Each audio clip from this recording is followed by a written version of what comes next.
Welcome to Wednesdays with Willa. I am your host, Willa White, and this is my weekly podcast show that airs on Wednesday mornings at 10 a.m. Eastern on my Facebook page, Willa White Medium. It also goes out on my YouTube channel and the Lilydale Assembly Facebook page. There are other shows that happen as part of the Lilydale Radio family you can tune into throughout the week. I'm no longer available on the Blog Talk Radio anymore, just exclusively on Facebook and on YouTube, and other things coming soon. Wednesdays with Willa is a wonderful show that I offer a weekly topic relating to either spiritualism, mediumship, healing, family, faith, or more. And it's always a wonderful delight to have on my show a special guest. And my special guest today is my father, Bill White. Thanks for being on the show today, Dad. Well, thanks for having me, Willa. Good to be here. Yes, and Dad's a favorite among my viewers. This is year 7 of Wednesdays with Willa, so there are lots of archive videos of the show that you can look back at and binge watch to your heart's content. Lots of different topics, lots of different guests, mediums, and learned people from all over the world that I have had as guests on the show. And today's topic will be covering harmonizing the outer self and inner self. But before we get into the topic for today, I wanted to just let people know regarding my January classes, the video viewing online package for January 2024 will be ending on January 24th. So this is your last week of viewing. If you want to purchase viewing to that, you'll be able to find that on my website, willawhite.com. And there are 4 videos that you can purchase separately or as a package. We've got positive affirmations, meditation for you, magical journey within, and also your inner guide. And these are some of my most popular classes that I've taught over the years. For those of you who are wanting to learn live from me regarding mediumship, the Winter 2024 Circle Series, which is a 9-week Circle Series, will be starting on Monday, January 22nd.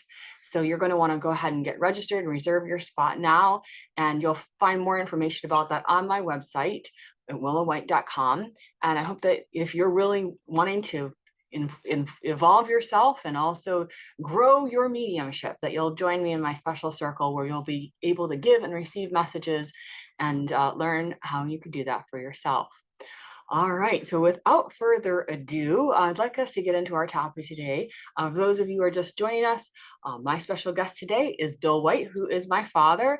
I've been blessed with wonderful parents who supported my spiritual journey, my mediumship development journey, and learned so much because of them and their understanding about mediumship and the spirit world and how the energetic body relates to the rest of the world as well.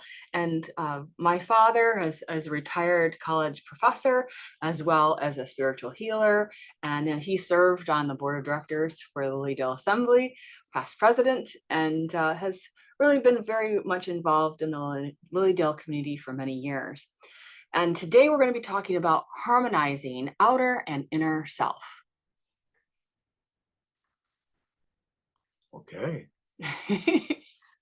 So I know when we talked about discussed this topic, and you really wanted to share with folks the difference between the outer and inner self, but then also how to blend and merge those two so that they can be in harmony, so that they can live a better life. Well,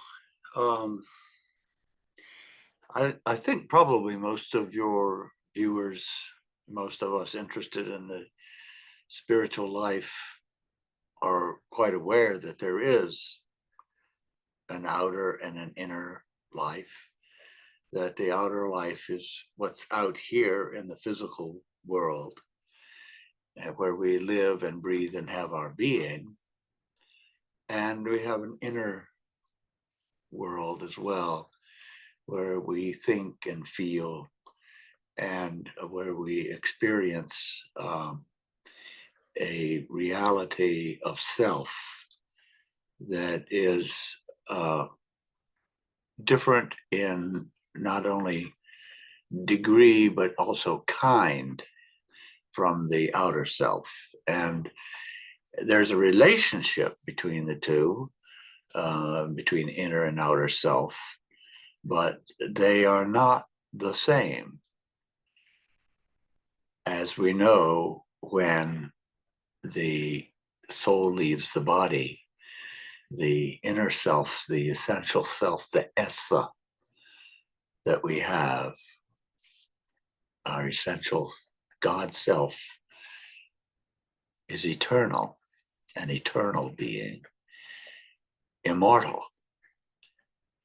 We don't have to, and we think of immortality, people like to plan for their immortality with their will or their deeds that they've done in this world, so that they can be written into the history books and into the memories of succeeding generations.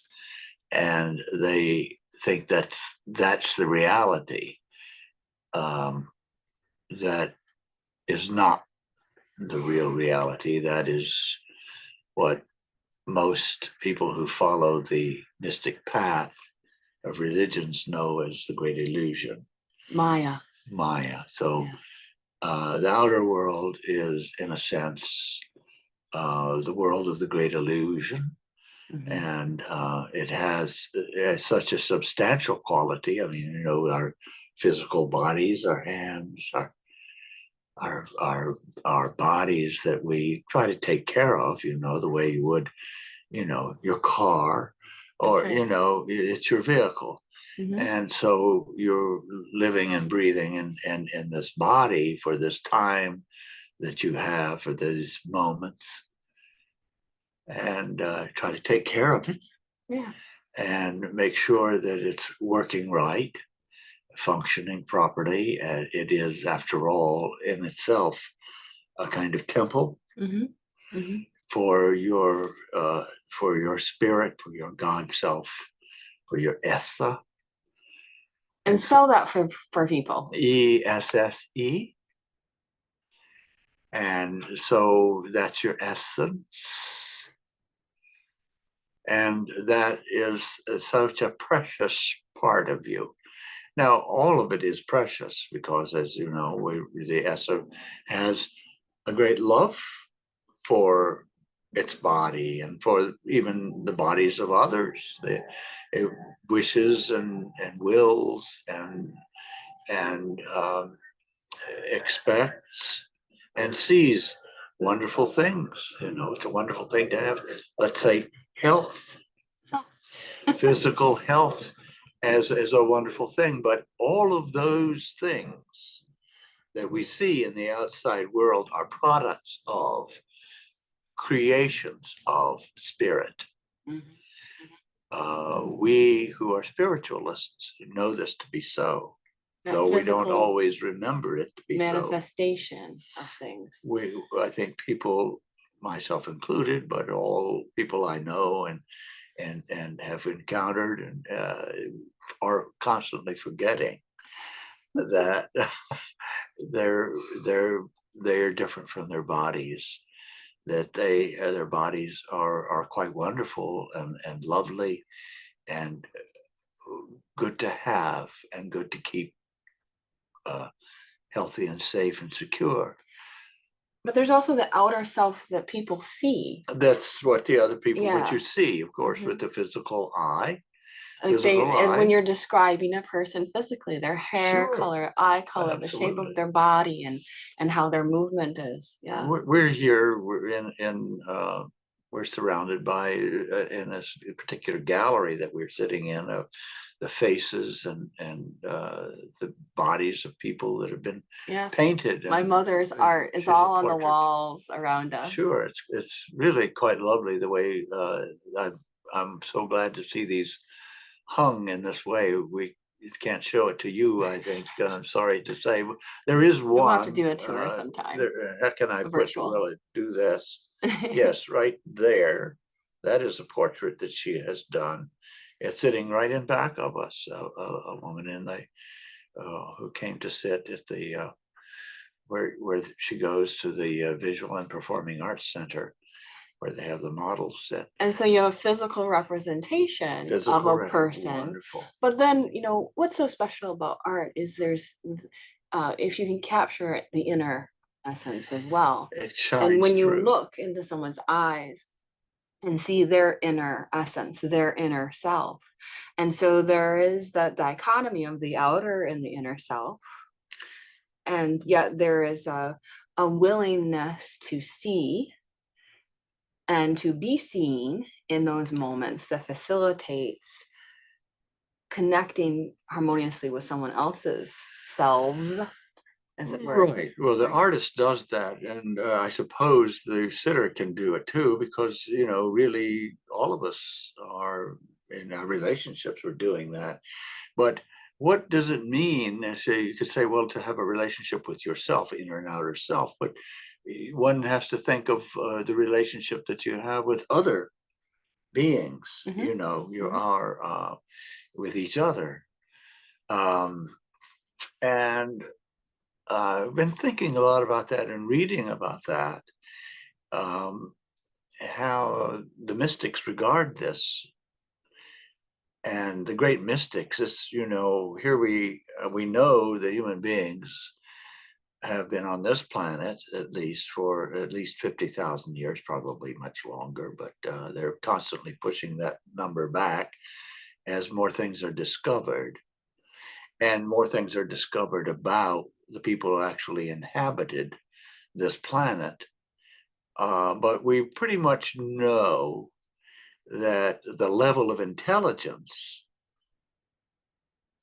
the capacity of human beings is at least the same 50,000 years ago as it is today. They may, some of them may not have had the benefits of, let's say, the science that we enjoy today, but they certainly applied themselves to some other issues and problems that they encountered in the act of living that are quite amazing. And so we're always happy to learn more about those who've gone before, because then we appreciate our ancestors and how they solved problems and how they, with each other and with the environment that they had to face. But always the ones who interest me the most, and I think spiritualists probably share this, is the ones who seek to understand and have a relationship with the Great Spirit, the Holy Creator, their God, the Great Creator. And that experience, the God experience, which is possible to have, and many have, so that they know and know that they know that they know what they have experienced in this, when they have the experience of communion with the Godhead. And that experience, people sometimes refer to it as mountaintop experiences. But the Bible says you cannot look upon me and live. What does that mean? That you die when you see God? No, it means the old self, the self that was chained to a dying animal, and thought that he was the dying animal, is going to be altered forever. You can't have the experience with immortality, with the God Creator, and remain unchanged. Right. You will be changed forever. Eternal God spark. Exactly. And once that is, you've seen it and it's been ignited in you, and you've seen it ignited in you and in others. Very exciting. And you can see it even when those people can't see it themselves. And so when they do, and it's our wish and prayer that each does, and to the greatest extent possible, Because when that happens, thy kingdom come, thy will be done on earth as it is in heaven. The God-centered life produces a new life. Mm. God-centered people interacted with other God-centered people produce a new kind of relationship. One that is not troubled with the suffering that we sometimes see around us and sometimes have experienced ourselves. So in this life, what we are looking for and have all looked for are the answers. But to find the answers, one has to, I think, look in the right places. It's like a fantastic Easter egg hunt. You know, the mission that we're on. And this is, of course, why we love Lilydale, you know, because we're around other people who are on the hunt. We are on the hunt. We are seeking God where he may be found. And that search, that seeking has the treasure that is beyond description, beyond, it's ineffable, it's beyond our ability to express. But when it happens, the God experiences happens to people who are seeking. It happen? It awaits anyone who has not had it, and anyone who has, it awaits development and fulsomeness. You can't ever get too much of divine vision. It's not impossible. And we have the capacity that we are built to do that. To be To be those receptors, yes. Mm-hmm. To be receptors of Andrew that. Jackson Davis. Exactly. Mm-hmm. We're built for that. We're built for that action. Mm-hmm. We come endowed. And that is, of course, the great gift. With that come all the other gifts.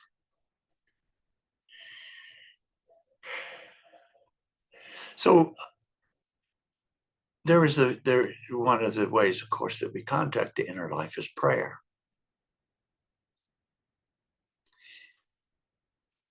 And I've been thinking about this a lot and working through this issue of how to pray. What is prayer? Well, we have the Lord's Prayer, and that's considered a kind of perfect prayer. And why is that a perfect prayer? It's a perfect prayer because it acknowledges the Creator as the author of the life force, the spiritual energy that is in us all. And that in order to partake of that spiritual energy, we must harmonize our will, submit our will, the will of that runs amok because it's burdened by having believed the great illusion. You believe the great illusion, you are in for a wild ride of suffering. There's no question about it. That the world of Maya is the world that leads to suffering. And that's why the great mystics, the great religious leaders have shown us the way out of illusion, the way to the perfect truth and the perfect reality. So how to seek that? And we've talked about this before. Last time I was on your program about look unto me, look unto God, mm-hmm. that's the way. Now, how do you find God? Well, of course, God is everywhere. Well, how do you look everywhere? Because, you know, 2 eyes, this, that, you know, you've got limited beliefs, limited time and space. Yes, that's right. There, you know, you're constantly up against that. up against your limitations. But those limitations can easily vanish. I'm as aware of my limitations as anyone, but becoming more aware of them, because one needs to. In order to submit one's will to the perfect will, one has to get over the ego of self-importance and self-will, trying to impose one's own will on anyone else or on the situation. That's one of the great sins, by the way, is trying to impose your will on other people's will, because we have free will. We believe in free will. Mm-hmm. And so what we have to do is submit to God's will, because that's the perfect will. All gifts follow from being in the perfect will, the golden stream, the golden stream. And we know this to be true because the great mystics have taught us to be so. And we're not just taking their word for it. Their word only reminds us, as Plato says, our spiritual journey is a process of remembering who we are. Mm-hmm. Mm-hmm. Because as Wordsworth said, we come trailing clouds of glory. We come from the other world. We come from the spiritual world, and we're born into this world, into the physical world. And our work is to bring spiritual consciousness into the physical world. That's the inner harmonizing with the outer. As you're talking, I'm remembering in the Buddhist tradition, when they do hand mudra gestures, that, just in that simple posture that we see Buddha, statues of Buddha and the pictures of Buddha in when they're doing that. Hand signals. And they have, those mudras, but when they have it like that, that top hand is representing enlightenment, and the bottom hand, that's representing the world of appearances, which is the outer self versus the inner self. Right. And so we're in that space of prayer when we are holding it like this. And when we're in that space of embodying prayer, when the two halves meet, mm-hmm. Right? So in essence, being in the state of prayer does assist in remembering the outer and the inner self, uniting them harmoniously in a conscious, aware way. So I can see how prayer absolutely is a gateway to harmonizing the inner and the outer self, and the divinity recognition that can persist and be part of that super consciousness. So yeah, I think that's a great way. Well, a revelation came to us recently about this idea of prayer. And the idea of God. So prayer is basically communion with God. And communion with God rests on submitting. One has to present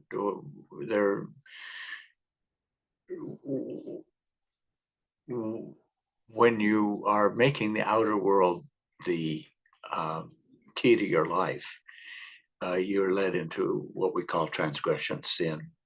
Inevitably, you make mistakes. You both experience and cause great suffering to other people. It's just what happens when that becomes the keystone of your life. That's why people who are only involved in the outer world is like they run amok, mm-hmm. because they're selfish in the extreme, and they have their own self-interest in mind, or the self-interest that they define for their small group, or whoever that they decided are okay, they're admissible into the group, and so on. And they'll these are gangs. These are basically just various kinds of thugs. Human beings without God are just thugs. They really are. They don't know what they're doing. They don't know how to do it. They go from one muddle to the next. They destroy their bodies and the bodies of others. We look around us and we can see this happening. We say, well, the Buddha saw it, you know, he says, this world is full of suffering. Why is that? And he identified the 8 causes of suffering. And a person has to realize that this is so in order to even work on it. Mm-hmm. Mm-hmm. So would you say the second way is to recognize your own ego infused? Oh yes, you have to do that. Control, and also lack of control and positive direction. So that would be a second way of starting to harmonize that outer self and inner self. Well, the basic part of that is submission. Is the basic so number step. 1 is prayer.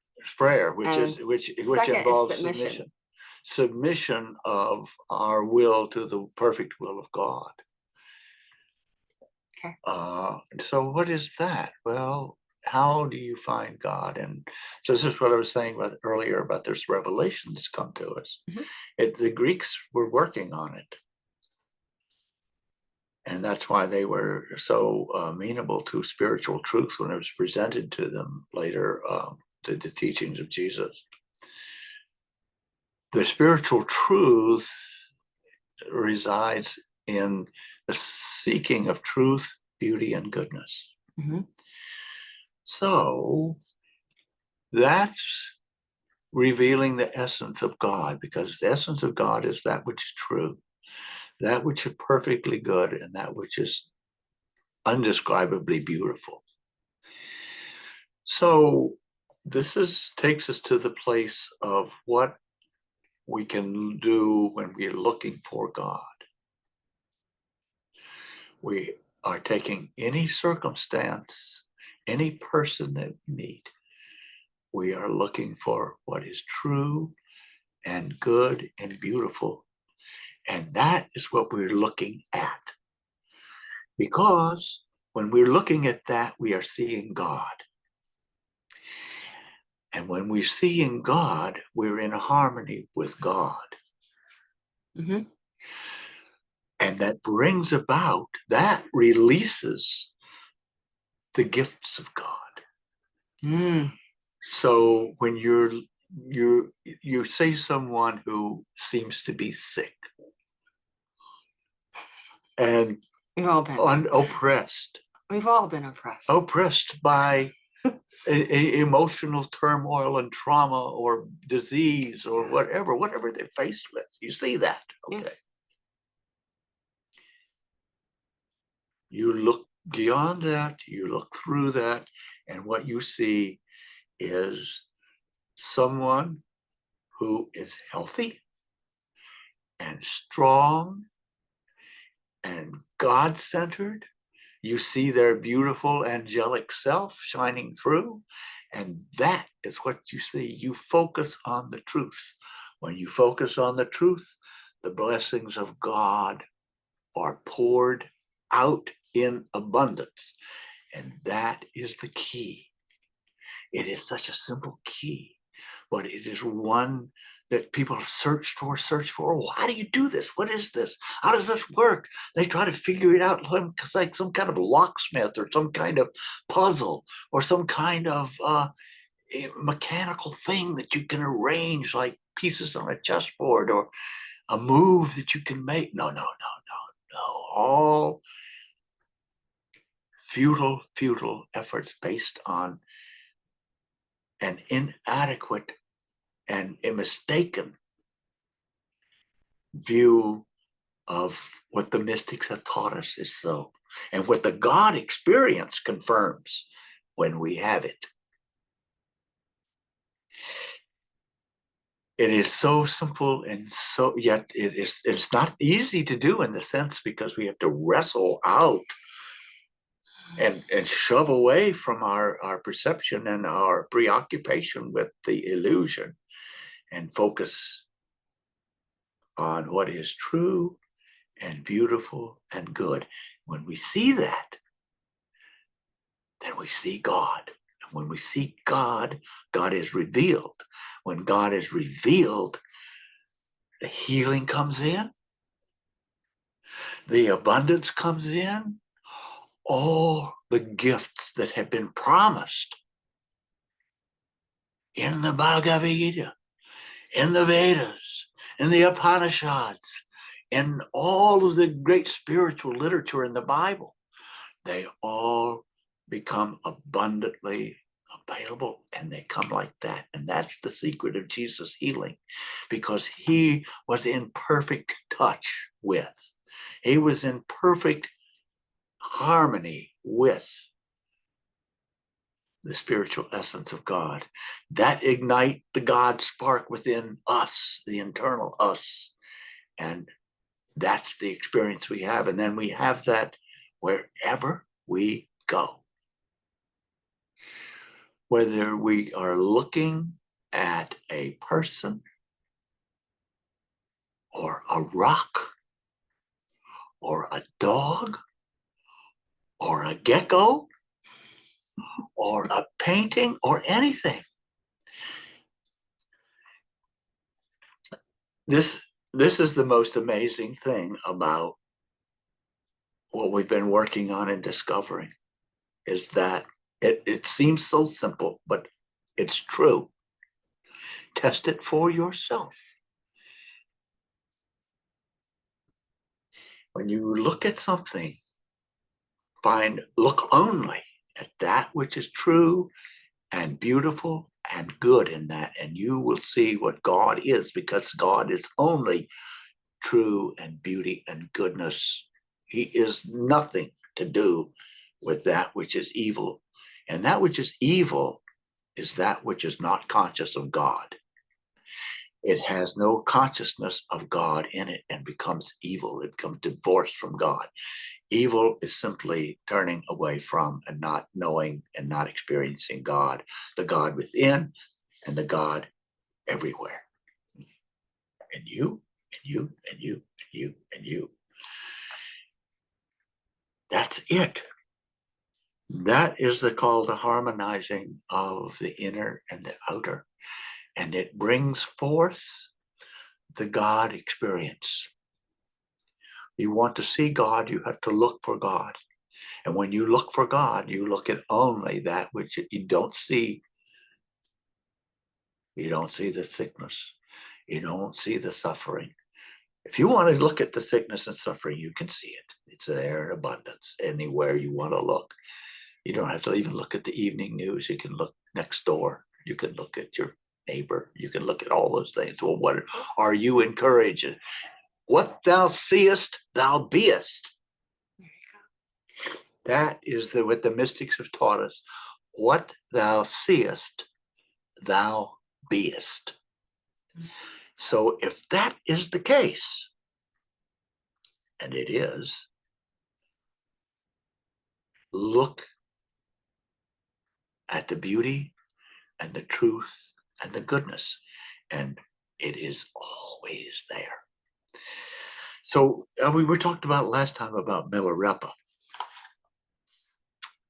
Milla had this guru, Marpa, and he was really working through this stuff with Marpa, because Marpa was putting into some pretty severe tests, because he had a lot of illusions that he had to try to get around and get through.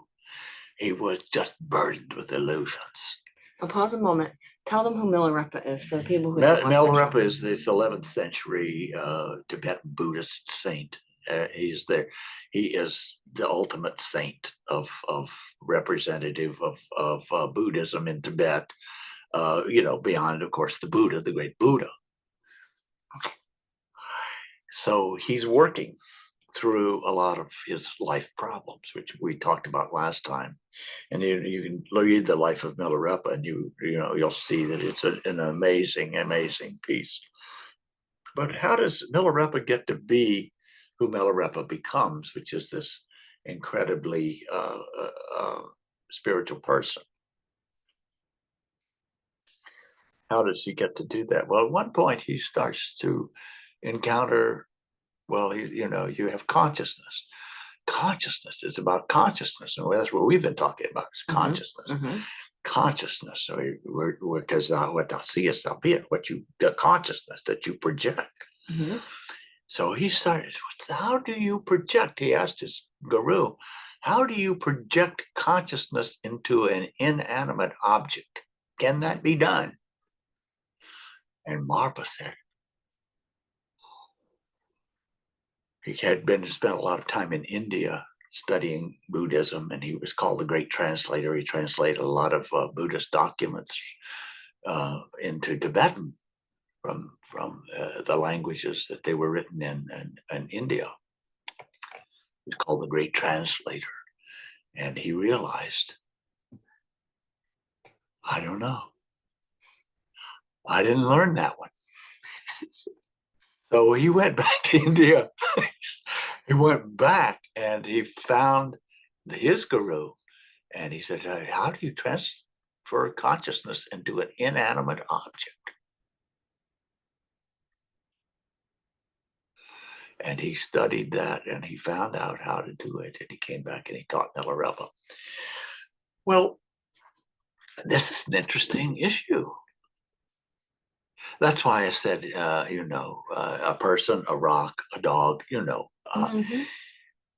how do you do that? So we have the great benefit of the wonderfully intelligent people have gone before. We say, okay, Einstein was a great scientist, and he gave us the atomic theory, and he was so insightful about quantum physics and this sort of thing. And we marvel at the nanotechnologies that we have, and it's really quite a wonderful age. Great time to be alive, isn't it? We all know that. It's just I can't think of a better time in this to be alive than right now. It is just so wonderful because we have so much available to us through the past that we have had, our past lives, of course, and the legacies that have handed down to us, the great teachers. And there is wisdom, incredible wisdom in the great teachers, that they've applied their intelligence to these things. And they can be learned and can be practiced. Herman Hesse wrote a book that I found influential when I was studying literature as a younger man, called Sidhartha. I don't know, some of your viewers may have read that. And he went into the woods to practice meditation and fasting, thinking, and he studied with gurus, and he was a young man, and he spent years in his late adolescence and early 20s, spent about 10 years, and he realized that he could do these things. He could fast, and he could think, and he could wait. And those three things he could do. And then he decided to go into the world, and he ended up going into business. He became immediately a very successful businessman. He didn't know anything about business. People think you have to go through all this training, to be a good business person or that person. You do have to have training, but it's not the kind of training that people think you have to have. The kind of training you have to have is the kind of training that disciplines your mind and focuses your mind and allows you to project your mind into whatever problems it is you need to solve, or whatever vision it is you need to obtain. And when Sidhartha learned how to fast and how to wait and how to think, he was equipped, and he could go into the outer world, and in our terms, in our idiom, we could say it's a piece of cake. A piece of cake Yeah. I mean, the problems were the problems, but they could be easily and quickly handled because you had the tools to do it. And the tools are not what, people think they are.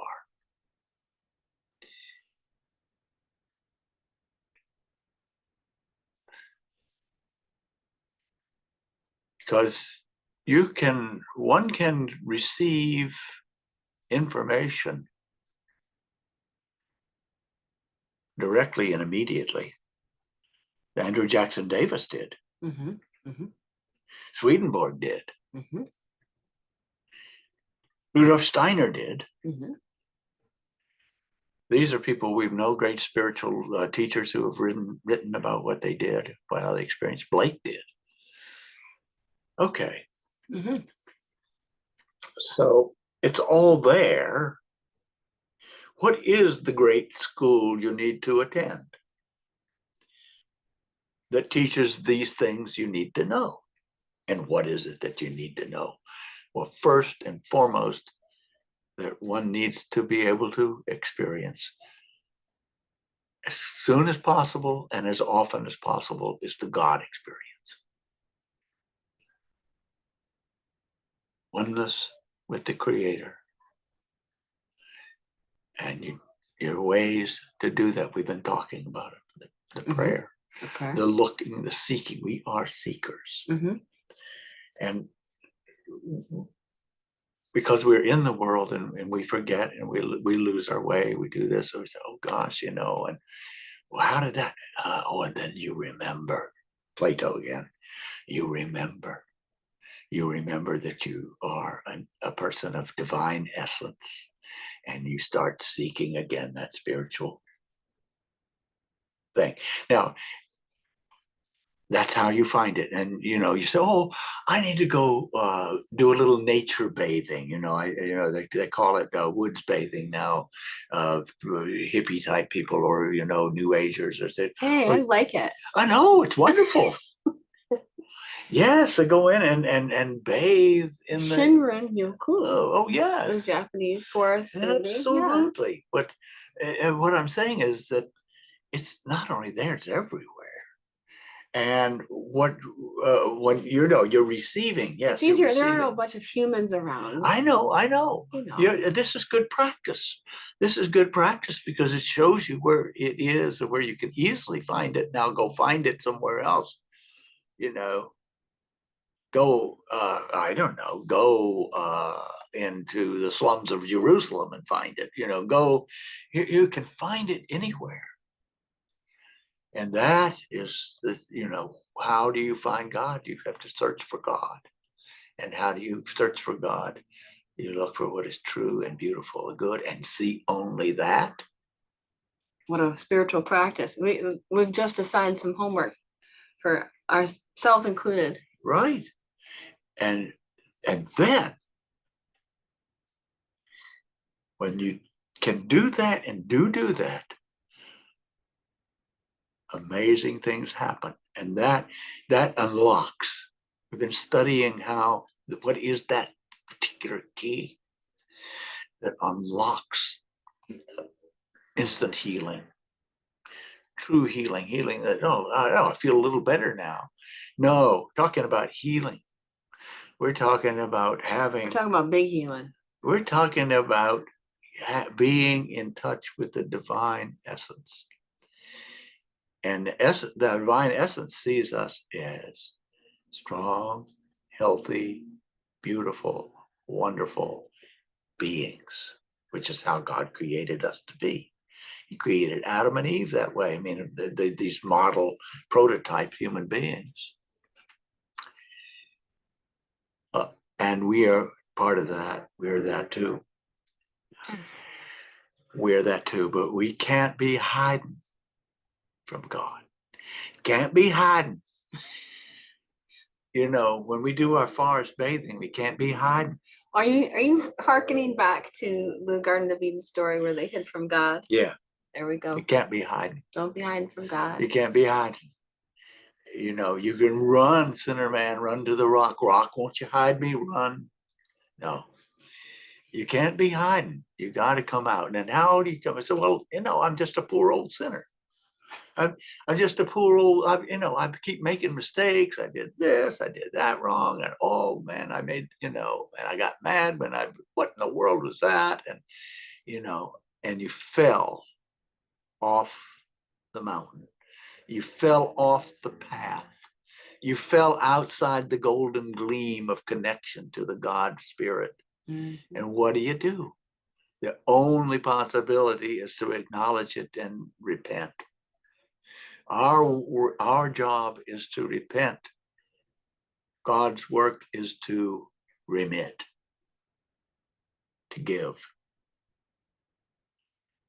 And he can only give when the channel is pure.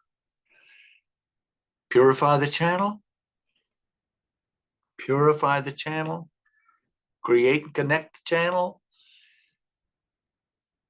And the energy flows. So then after this energy flows, then what happens? How do you know a person has achieved that harmony of outer self and inner self? Well, everybody's journey is his or her journey, right? Of course. But you are seeing that. And as you see that, you be that, and you are that, and your presence of that creates the presence of God that others can partake of more easily. There we go. When they see that, when they experience that energy, it happens on a level that even is beyond, but they have the essence. It is waiting to be ignited. It is waiting. It is like something hidden away, and encrusted by disappointment and loss and disgrace and failure and all the things that assail and create the suffering in the lives of our fellow human beings and in our own. We do not wish to suffer. I mean, unless that's your chosen path, you can suffer if you wish. But if you want to be healthy, God-centered human being and of real value to the kingdom of God, thy kingdom come. If you want that to be the way you live and breathe and have your being among other people, I'm always amazed at these people who say, well, I like to hang out with the bad people, I want to run with those motorcycle gangs, and I want to. Some of them are nice. Well, I know they are. We've got some portraits of some of them up here. That's true. And I know, but what I'm saying is people who are living on the edge. You like the way he says that. People who they don't care. It's just going to They're pushing the envelope. They're just going to be bold and walking, and nobody going to mess with them. Nobody going to mess with them. Well, those kind of people. I heard my roommate was telling me about a guy in high school, and he walked into the bar and he said to the people there, he said, "You know what?" He said, "I'm 180 pounds of walking hell." And somebody said, "Oh yeah," and he went, bam, and cold cocked him right there. Well, you could say, well, okay, this is silly stuff. I know. I'm sorry to bring it up. But this is the kind of world that we have lived in. We see other people living in. Array of characters. Okay. Yeah, this array and becoming enamored of.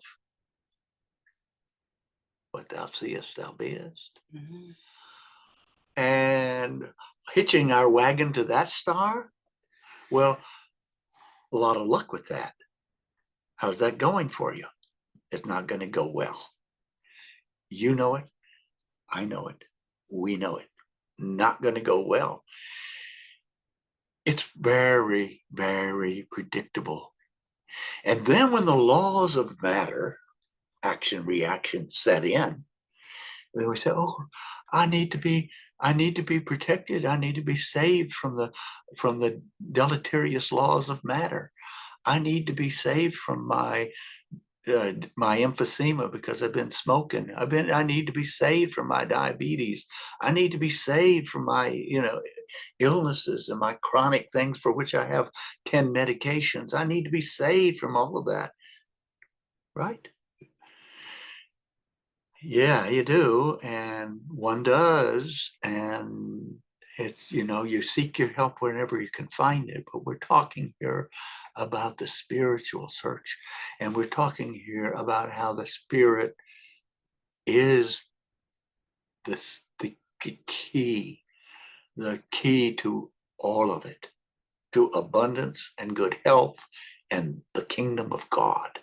When it almost sounds like it's the consistency of those things throughout the life that you're talking about, that you can see the havoc it's played in certain people's lives when they haven't aligned their inner self with the divine in a conscious, purposeful manner, so that it can then exhibit in that outer self, in that outer life, that they persist and share their life with others in a particular manner. Exactly so. Now, I'm no different. I'm a human being, and if there's a mistake, out there, I probably made it more times than I'd like to even think about, and I don't want to think about it, and I don't think about it. I mean, except now, I just wanted to say, I'm a human being questing like all of us. I'm saying that when you search, seek, and ye will find. And so the wisdom literature, the wisdom lives, and not only reading the words, but having it revealed, mm-hmm. revealed, and talking about it. That's why I say here we are, and we're not here right this second, but here we are as Lily Dalians. We're in Lily Dalians, and there are people that we can talk to about such things.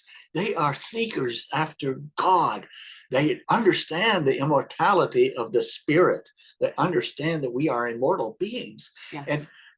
And most of the people we see walking around do not know that they are immortal beings, and they are afraid.